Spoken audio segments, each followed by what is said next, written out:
This episode is brought to you by Amazon Prime. From streaming to shopping, Prime helps you get more out of your passions. So whether you're a fan of true crime or prefer a nail-biting novel from time to time, with services like Prime Video, Amazon Music, and fast free delivery, Prime makes it easy to get more out of whatever you're into or getting into. Visit Amazon.com/Prime to learn more.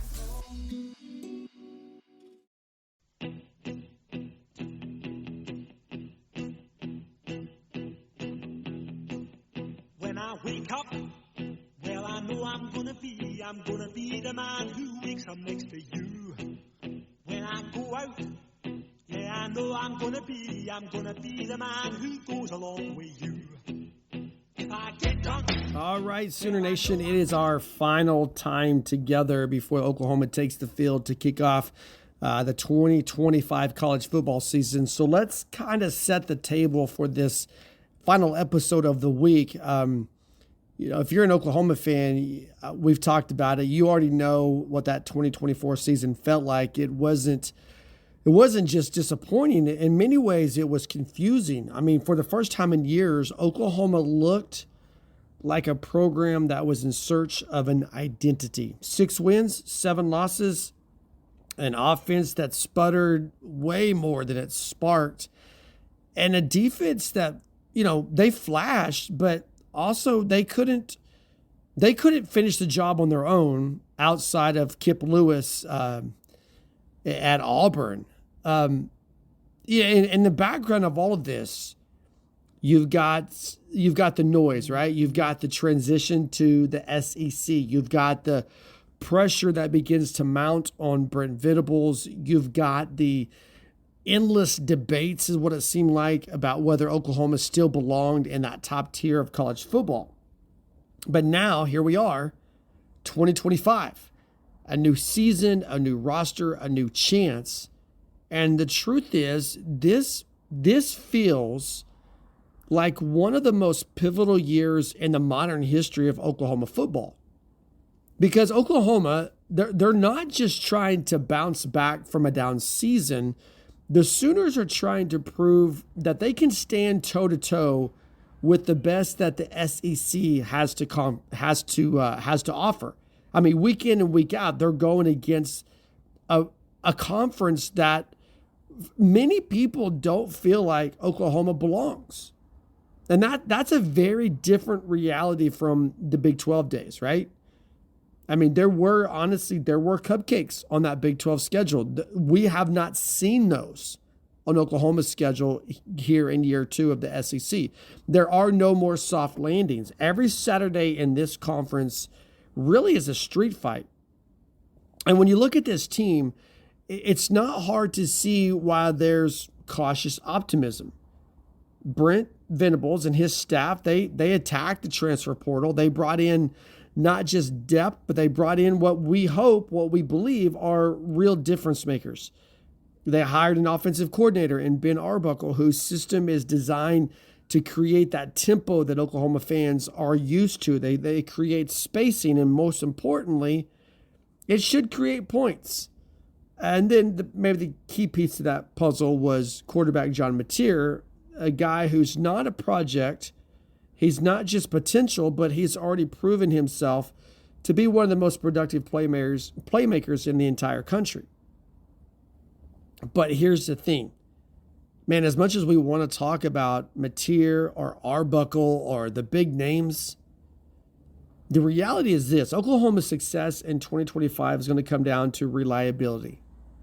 I think that's the theme, reliability. Because if you look back to last season, what's missing, right? Reliability. Oklahoma's drives would often start out hot and then they would fizzle. Position groups would show flashes and then they would disappear. Injuries literally piled up everywhere. And Oklahoma's lack of depth got exposed. And again, we've talked about the SEC so much this last week. But inconsistency is fatal in this conference. So we hit this final episode before the kickoff. I want to walk through 3 position groups that, in my opinion, they're going to define what happens, not just Saturday night, but really what happens moving forward. Now, we've gone through all the position groups, except for tight ends, receivers, and quarterbacks.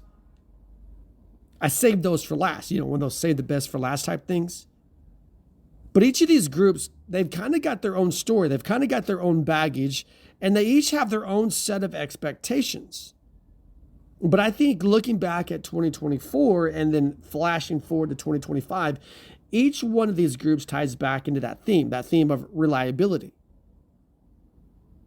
So before we jump into those groups, let me just say this. I realize this. Caleb talked about it on our preview for the Illinois State game. The fan base, Sooner Nation, we want fireworks, right?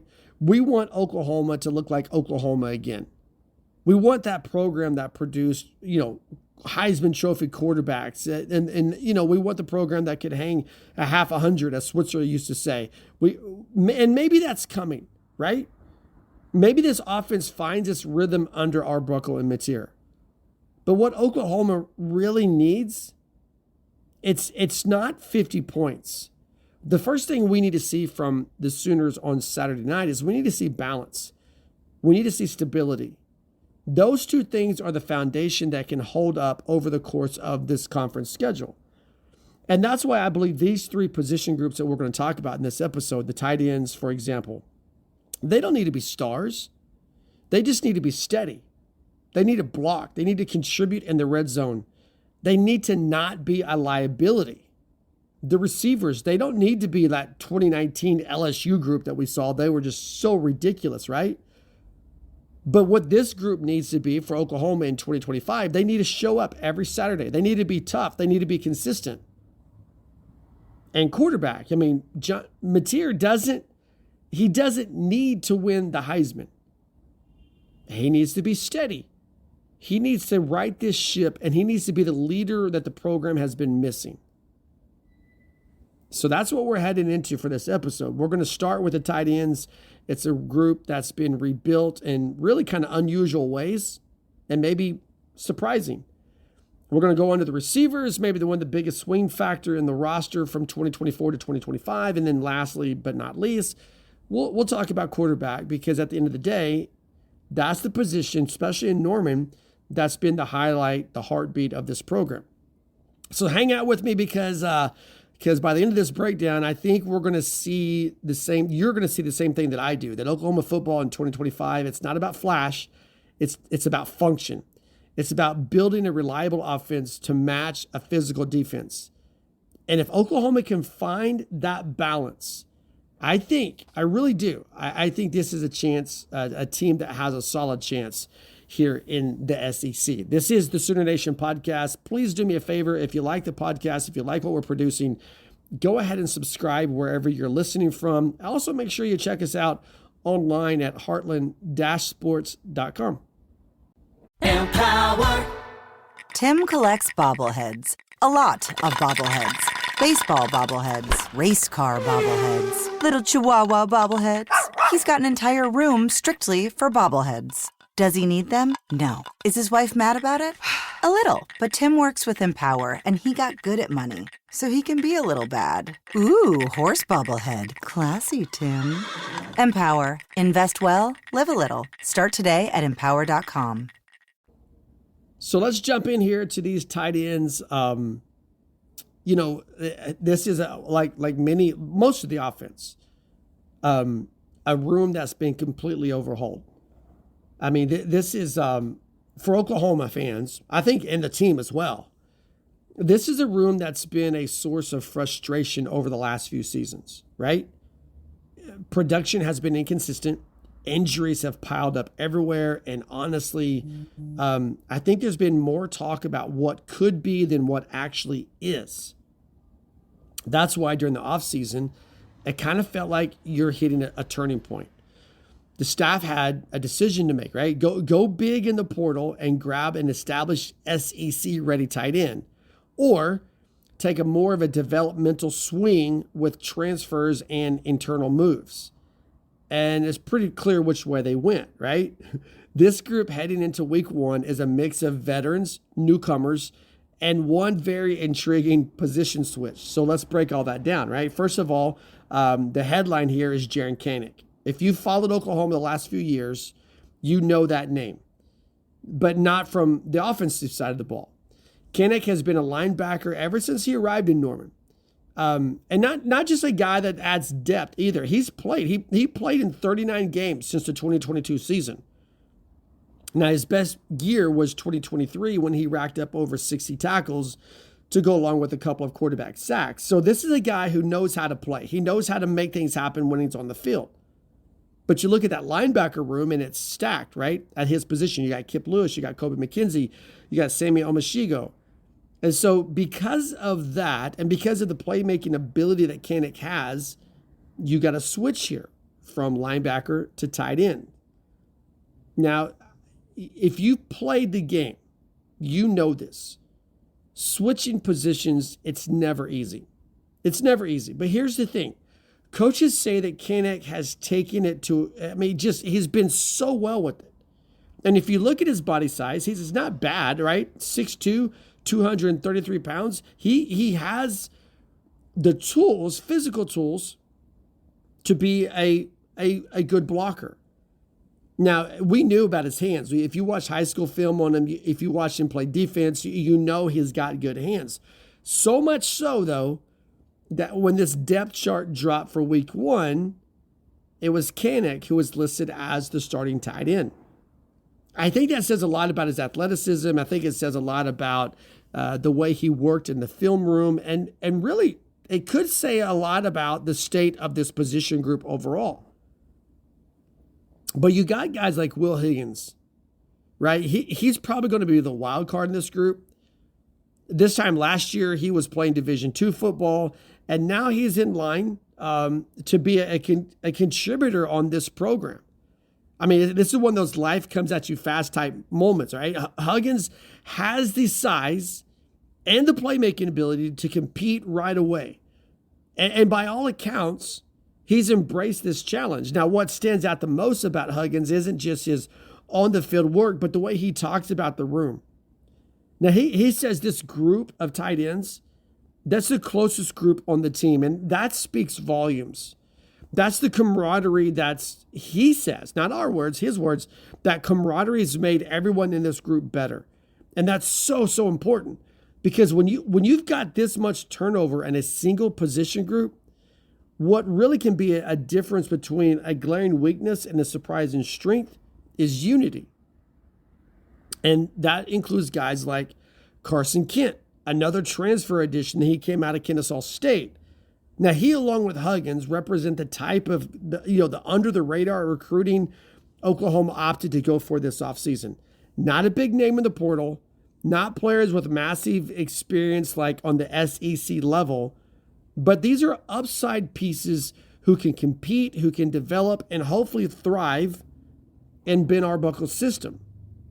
And then you've got some returning guys. Don't forget about Caden Helms, who's going through, an injury situation with his hand, but also Cade McIntyre's in there. And, Helms, he's been snake bitten by injuries. But by all reports, he's in the best shape of his Oklahoma career. If he can get healthy with that hand, if he can stay healthy, he's got the size and the athleticism to be a reliable target. And McIntyre's another experienced player who's going to be in this mix. He's going to push for snaps, and I think he's going to help give this room some of that continuity we talked about in the opening segment. Now, let's zoom out.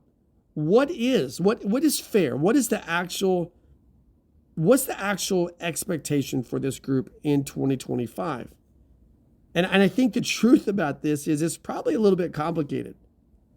On one hand, I think maybe it's a make or break year for this position, for all these guys on the roster. It's not been a steady strength in Norman for a while. And fans, we were hoping for more of a splashing move in the portal to change that. Instead, Oklahoma rolled the dice with upside guys. They rolled the dice with a position switch, and then they rolled the guys with some injury-prone veterans. So obviously there is cause for concern.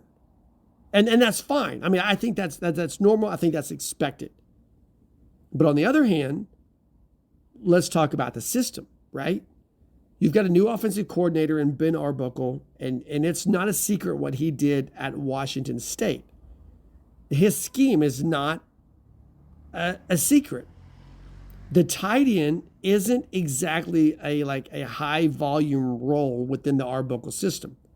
Last season at Washington State, the tight ends, I'm just trying to, how can I say this? I think they used no tight ends at all on like 20% of their snaps. And they just use one tight end on over half of their plays. Very, very rarely did they use a multiple tight end set. So in 2 seasons combined, the tight ends only got 73 total targets. Now, that's nothing compared to Oklahoma's usage in the recent years where the tight end has kind of disappeared, right? But what Arbuckle did, where he did lean on this position, was in the red zone. Now, his top guy at Washington State was Cooper Mathers, and he finished last season with 6 touchdowns. That was the second most on the team. So the tight ends in this system, they may not rack up a lot of catching yards, or I guess yards per catch. But I think where they're going to be asked to do things is they're going to be asked to block. They're going to be asked to create mismatches. And then I think they're going to be asked to deliver within the red zone. And so when you combine that with the talent that's at the receiver position and the running back position, it makes sense that Arbuckle and Joe John Finley, they didn't swing for the fences at tight end. They didn't go to the portal and go big.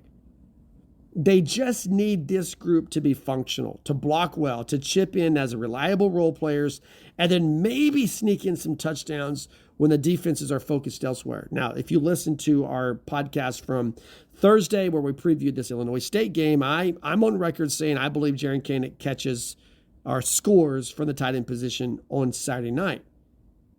But at the end of the day, this is Oklahoma. Expectations are always going to be high. And the truth is, fans, we don't want functional. What we want is impact. And so it's natural for us to say we want tight ends who can move the chains. We want tight ends who can punish linebackers. We want tight ends who can be those game changers, those, Jermaine Grisham type guys. And the truth is, the fact is, we don't know. We don't know if this group can do that. But if you're looking for optimism, I think it goes back to Jaren Kanak. That's where it starts. He's the kind of athlete who could thrive in this role if his development keeps trending up. Caden Helms, you add him in there if he finally gets healthy. Cade McIntyre. These transfers, like Huggins or Kent, they're going to carve out roles with these guys, these holdovers like Helms and McIntyre. And I think it's easy to see a scenario where this group becomes a surprise. But Sooner Nation is nothing if not skeptical. And the argument, it's just as easy to make up a skeptical argument that there's no proven SEC production on this group. That Joe John Finley hasn't exactly inspired trust amongst Sooner Nation. And really, you've got an offensive coordinator who doesn't emphasize the tight end that much anyway. So maybe that's the reality of this room. It's a crossroads group right now. It could be a pleasant surprise or it could remain a liability. Either way, how it plays out, well, it's going to say a lot about Oklahoma's depth. It's going to say a lot about their adaptability under Ben Arbuckle and whether or not the Sooner staff made the right calls during the offseason. But let me make one more last note here. Let's go back to chemistry. Multiple guys, including Huggins, have emphasized how close-knit this group is. And seriously, that matters. In a season where injuries are they're going to happen. This is Oklahoma football. We've seen it. Injuries are going to happen. And when your role might fluctuate from one week to the next, having that bond amongst the guys in that room, it keeps this position It could keep this position, probably would keep this position from unraveling. So as we get ready for the 2025 kickoff, I do think it's fair to say that Oklahoma's tight end room is more of a question mark than an exclamation point. But I also think it's fascinating to say that this storyline is going to be fun to follow. Because if this group levels up, it does take a lot of pressure off the rest of the offense. But if it doesn't, I mean, Oklahoma's going to have to lean harder on that other set of skill guys at wide receiver. I think either way, we're going to learn about this room in the first few weeks of the season, starting with Saturday night. We're going to see Jaren Kanak get his first start on the offensive side of the ball. And I know I'm going to be, and you're probably going to be watching closely to see what this experiment produces. Does it work? Because, I mean, make no mistake, for Oklahoma to compete and have a shot at being in the conversation for the SEC championship, they don't need the tight ends to be the stars. But they do need them to be steady. They need them to be reliable. And they need this group to be ready when it matters most. The Conjuring Last Rites. On September 5th. Hey, come down here! I need your help! Hooray! Hooray! Hooray! The Conjuring Last Rites. Only in theaters September 5th. Rated R. So when you take a step back and you look at Oklahoma's tight ends, the theme is pretty clear, right? Again, this group doesn't need to be flashy. They do need to be reliable. And that word reliability it's really going to be a thread that runs through this entire offense. Because while the tight ends are trying to establish their role, the position group under I think the brightest spotlight has got to be the wide receivers. I mean, after all, in this conference, we saw it last year. You can get by with functional tight end play, but you cannot survive if your receivers aren't producing. And for Oklahoma, that unit at the heart of, I mean, they were at the heart, at the centerpiece of inconsistency last year. So let's shift from the tight end position outside and talk about the wideouts, because this is a room that I think is going to have the biggest impact on Oklahoma's 2025 season. This is a group that honestly, I don't think it's too dramatic to say that they're probably going to define how successful the Sooners are going to be. And again, if you rewind to 2024, this position was just a mess. It was a mess. Injuries, inconsistency, and just a flat out lack of production derailed Oklahoma's offense. Now think about this. We've talked about this. This is not something new that I haven't mentioned. It's mind-blowing that Oklahoma ranked 126th in the country in yards per game last season. That's the very bottom of the FBS. Now, there were flashes, but I mean, it was 665 yards against Maine.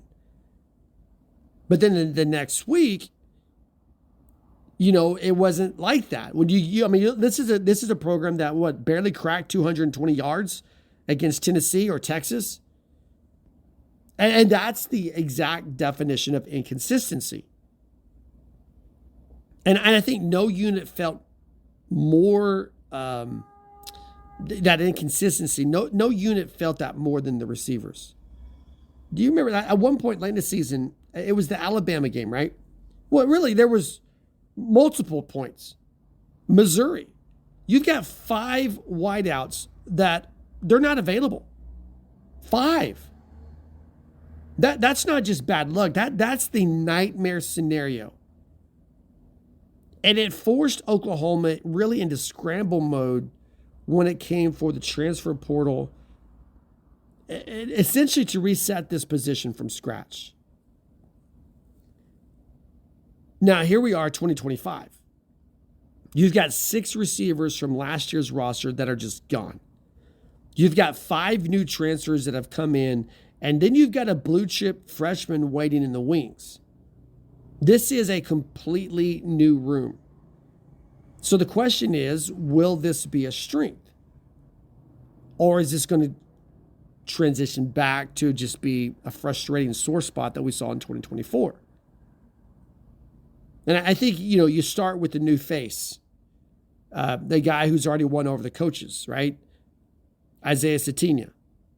This is a guy that transferred out of Arkansas after 3 years. I mean, he's SEC ready. And the theme of this podcast, and what you hear from the coaches, there's one word they keep using about him. That word is consistency. Ben Arbuckle called him the guy that everybody in the building trusts. So that matters. Because after last year, when Oklahoma had games with highs and lows that looked like, a heart rate monitor, Venables is really pushing to make consistency the theme of this entire program. Even Chicago Bears general manager Ryan Poles came to talk to the team during the offseason, and his message was simple. The NFL values consistency above everything else. And Sategna is trying to embody that for this team. At Arkansas, he put up nearly 500 yards last season. He's mentally tough, and he's building chemistry with John Mateer. Now, he said this, right? I've got to be consistent. I've got to be here, or be there for John, the best quarterback in the nation. That's the kind of attitude that this team has been so hungry for. Now, there's other big name out there that I think we need to know is Javonnie Gibson. And again, a fascinating story. When Oklahoma first called him in the portal, the fans were like, I don't know. I mean, he's a kid from Arkansas Pine Bluff. That's an FCS program. And we thought as Sooner Nation, it's not hard to find it on message boards, on the internet. Like, seriously, is this our big move? But Emmett Jones said that Gibson was his number one target the entire time. Not because of hype, not because of stats, but because of his toughness, because he's a system guy and he's got that system fit mindset. And what happened in the spring? Gibson lit it up. He clicked immediately with John Mateer. He showed that he could separate, and he looked like a starter from day one. Now, we know about the leg injury. We know that he's been slowed down over the summer. But we do know that he's also on track to return some point in this first early part of the season, 3 or 4 games. Maybe Michigan week 2. I think if you're going to be realistic, though, step out probably week 4 or week 5. I'm just saying, that's just me.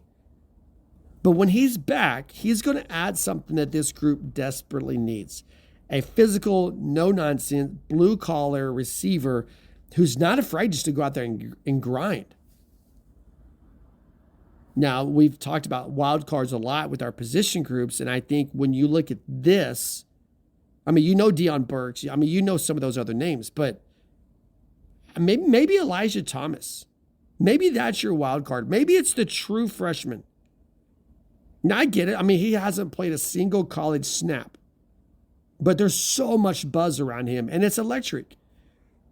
Coaches and teammates, they're already comparing him to Malik Neighbors. Yes, that Malik Neighbors, the LSU star who went 6th overall in the 2024 NFL draft. And then what did he do? He went on to set rookie reception record in the NFL.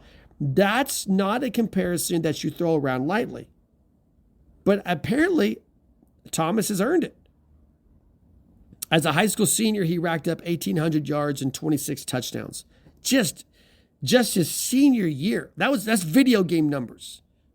He's got a frame at 6 foot, 180. He's explosive, fast. He's dangerous in the open field. And listen to what his own position coach said. He caught a screen the other day and probably went 80 yards in about 3 seconds. He's a freak of nature. Now let's step back and let's look at this room as a whole. It's rebuilt, yes. It's deeper, yes. But there's still a challenge here. It's still a very clear challenge. They've got to go be more reliable, just like the tight ends. Because last season, this offense could not sustain drives This offense could not stretch defenses consistently, and that put way too much pressure on the run game, way too much pressure on the defense. And Arbuckle's system is built on tempo. It's built on spacing, but that only works if the receivers are consistently winning routes, if they're consistently making plays, and this is so important, consistently staying healthy. That's why guys like Sategna are so important. He's going to be a steady hand. Gibson, once he's back, he brings toughness and edge. And Thomas, I know it's a stacked room, but Thomas might be a game breaker. And I know there's other role players in there, right? There's other transfers filling in for depth. Oklahoma has got options for days. They've got options that they didn't have last year when bodies were just dropping left and right. And I'll also point this out. Emmett Jones clearly has a type that he's looking for. He doesn't want divas. He doesn't want guys who expect 12 targets a game and then they pout if they don't get them. What Jones wants and what he's looking for, and I think what he's finally getting, is tough blue-collar guys who fit into this grind, the grind of this conference. And I think that's what Oklahoma is stepping into week after week now. There's no easy outs. There's no stat padding Saturdays. There's just guys who want to work. So what should we expect? I'll put it this way. This group doesn't need to be Alabama's 2022 receivers or LSU's 2019 group that we've talked about. I don't think they need to be the light at the scoreboard every week type of guys, individuals. But they do need to be dependable. They need to make life easier for Mateer. They need to show up, just like the tight ends. They need to show up week in and week out with the same energy and the same execution. And if they can do that, the Sooners' offense goes from shaky and inconsistent from 2024 to balanced and dangerous in 2025. And then if Elijah Thomas, if this kid can really be as good as advertised, I think either way. I think either way that they have, this group has the chance to just shock people at how much improved they are. But man, Elijah Thomas can put him over the top. The bottom line is this, the 2025 receivers room, I think it's a microcosm of the entire program. Rebuilding, retooling, and just searching for consistency. And the names are new, the talent is promising, but the pressure is high. If they rise to the occasion, I don't think Oklahoma just improves on last year's 6-7 record. I really think, I've said this so many times, I really think they can be in the conversation as a contender for the SEC championship. Nearly home. Isn't home where we all want to be? Reba here for Realtor.com, the pros' #1 most trusted app. A dream home isn't a dream home if it comes with a nightmare commute. That's why Realtor.com has Real Commute, so you can search by drive time. Download the Realtor.com app today, cause you're nearly home. Make it real with Realtor.com. Pros' #1 most trusted app based on August 2024 proprietary survey. Of course, this entire conversation that we're having, it leads us to the most important connection that there is on the field. That's the quarterback. Because at the end of the day, it doesn't matter how talented or deep your receivers and tight ends are. If the guy under center can't deliver the football, if he can't maximize on their strengths. Last year, that was, in my opinion, the biggest glaring problem that Oklahoma had. Yeah, you had a terrible hire, a terrible call at the offensive coordinator position, but you also had terrible quarterback play. And those two things together was just abysmal. Oklahoma lacked rhythm between the quarterbacks and the wideouts in 2024. Hopefully that's not the case in 2025. And that's why we saw the drive stall out. That's why we saw red zone trips come up empty. And too often it felt like the offense was just searching for that identity instead of imposing one. So that's why the arrival of John Mateer changes everything. Or it needs to change everything at least. Not only do these new receivers need a leader who can give them consistency, but Mateer himself, he's stepping into the spotlight as the new face of this program. So, for this final segment, let's shift gears and talk about the man who's about to take his first snaps in Norman. For the third year in a row, the Sooners are going to line up a different starter taking the first snap at the end of the season opener at quarterback. Now think about that for just a second. In a program that's built its modern identity on great quarterback play, Baker Mayfield, Kyler Murray, Jalen Hurts, you can even throw Caleb Williams in there if you want to. Oklahoma has kind of been in quarterback limbo since the end of 2023 when Dylan Gabriel left. Jackson Arnold was supposed to be the answer. Remember, a 5-star recruit. He was supposed to be the one, Star Wars, you were the chosen one, right? He was supposed to be the one to steady this program and then be the guy who carries them into the SEC. Instead, after 1 year as a starter, he's off to Auburn. And that's a good thing, Oklahoma. That's a good thing. But it means that once again, the Sooners had to hit the reset at the most important position in the sport. But this time, there's a different feel. Because the guy that Oklahoma brought in isn't a project. He isn't unproven. John Mateer transferred from Washington State having already been one of the most productive quarterbacks in college football. Now, last season, in his first year as a starter, he led the entire FBS in total touchdowns with 44. He threw for over 3,100 yards and he ran for 826. He became the only quarterback in the country to top 3,000 passing yards and 800 rushing yards last season. I guess, in the same season. So that puts you with an elite dual threat quarterback.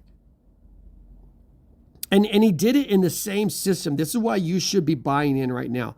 Because he did it in the same system that he's about to run in Norman. Because Oklahoma didn't just bring in Mateer, they brought in his offensive coordinator with him. Now that pairing together, Mateer and Arbuckle, that's probably going to be the most consequential duo in the entire SEC conference this season. Not just for Oklahoma, but across the league. Because the Sooners' offense in 2024 was just, honestly, it was awful. It was brutal. They ranked 97th in scoring, 114th in yards per game, and 119th in passing. And for a program that's been known for offensive fireworks, that's not just a slump. As we talked about earlier, that is the full-blown identity crisis. And fixing that was not optional for Brent Venables. It was survival. And that's why this Mateer Arbuckle package deal, it feels like the single best swing that Venables has taken in his first 4 years as head coach. Now, what exactly do we have as Oklahoma fans? What exactly do we have in Mateer? Let's start with the intangibles, because honestly, that's been missing around here.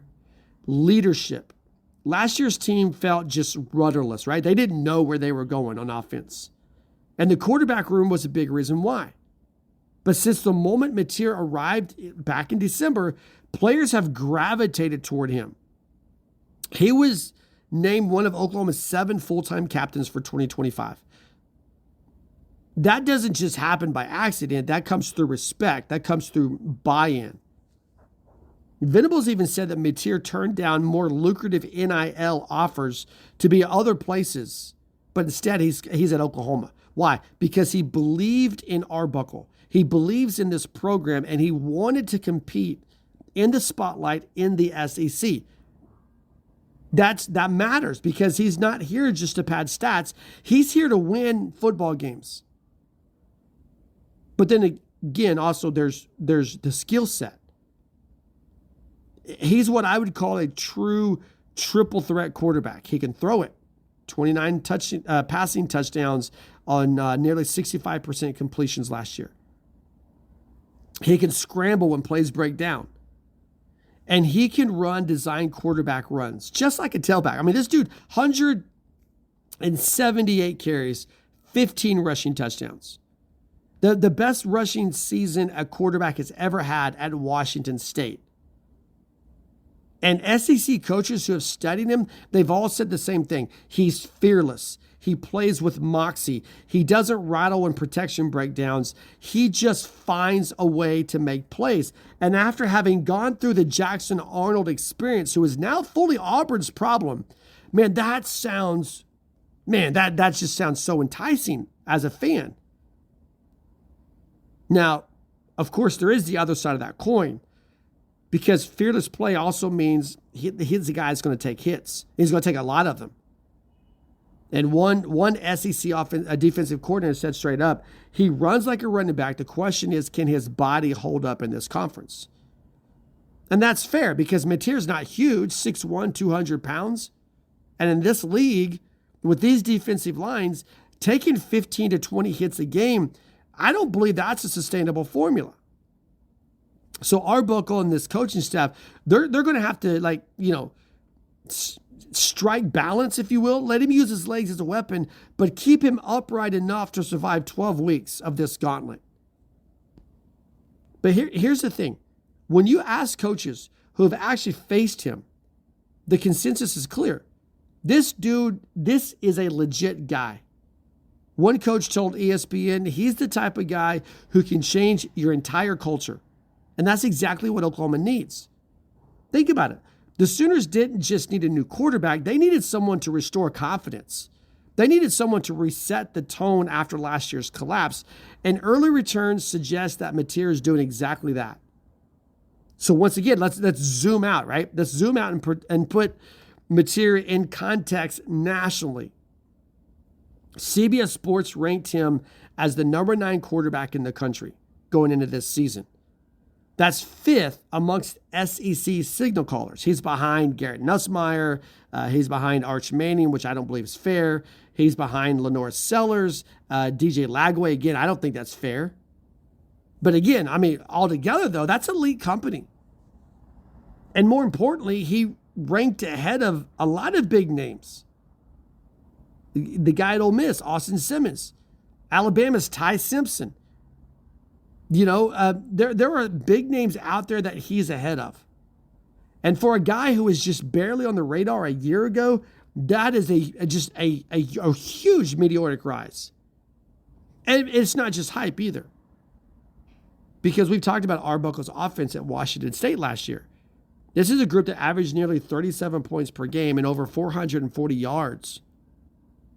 Now, with Mateer pulling the trigger, the Cougars were one of the most exciting offensive units that college football saw last year. And what they're hoping to do is just plug that in at Oklahoma, where he's got SEC caliber talent around him. You see the massive potential that's here. But again, we got to be real, right? Because potential doesn't guarantee anything. And we saw what happens with an Oklahoma offense sputters in conference play. You get swallowed as a whole.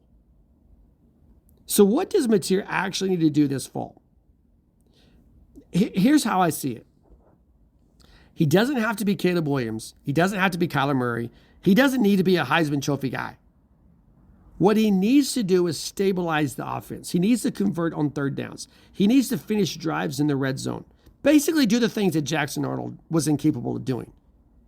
He needs to take advantage of the weapons that he has at receiver. He needs to use the run game and take pressure off of his shoulders. And yes, he needs to make those off-script plays that only he can make when things begin to break down. And again, I think if he does all that, Oklahoma is in the conversation as a real SEC contender. And the truth is this. So much of Oklahoma's 2025 rests on this. It's not an experiment. This is life. This is a lifeline for Brent Venables. He's rebuilt the defense, and he's overhauled the roster through the portal. But at the end of the day, the identity at Oklahoma has always been tied to quarterback play. When Oklahoma has a difference maker under center, they are in the playoff picture. When they don't, they're scratching and clawing, just try to find a way to stay relevant. And that's why John Mateer isn't just another transfer quarterback. He is the transfer quarterback. He's the biggest swing of this whole time that Venables has been at Oklahoma. He's the player who's going to define whether or not the Sooners are ready to rejoin college football's elite. And here's the part that I think I love the most. John Mateer himself, man, he doesn't seem to be fazed by any of that. Here's what he said. I don't see it as pressure. I see it as opportunity. I just want to win a lot of games. When you win, good things happen. That's the mindset, right? That's the mindset we want. Because, look, the job at Oklahoma, it's not for everybody. The job at quarterback. I guess the job at head coach as well. But the spotlight here, it's bright. And the expectations can honestly be suffocating. The comparisons to legends are endless. But if there's one guy, I think if there's one guy who seems wired to embrace all of that, it's got to be John Mateer. So here's the bottom line. Oklahoma went into the offseason desperate for an answer at quarterback. And what they landed was a proven playmaker, a respected leader, and a system fit who just led the nation in touchdowns. If Mateer can translate this production into the conference, if he can stay healthy, he gives Oklahoma exactly what they've been missing. He gives the Sooners that stability. He gives the Sooners offense that identity. And he gives Oklahoma a chance to win those big games again. So Saturday night, kickoff is Saturday night. All eyes are going to be on Mateer. Because for all the changes to this roster, for all the noise about the SEC schedule and Brent Venables' future, it's John Mateer. It's the quarterback that's going to be the one, I believe, who decides exactly how far the Sooners go in 2025. Hey, thanks so much for hanging out with us again here on the Sooner Nation podcast. Make sure to check us out, heartland-sports.com. Make sure to give us a like. Make sure to let us know. If you got questions, you can drop comments on our podcast post at the website. Have a great weekend. Enjoy college football. Enjoy the Sooners kickoff. And we'll be back next week to talk more.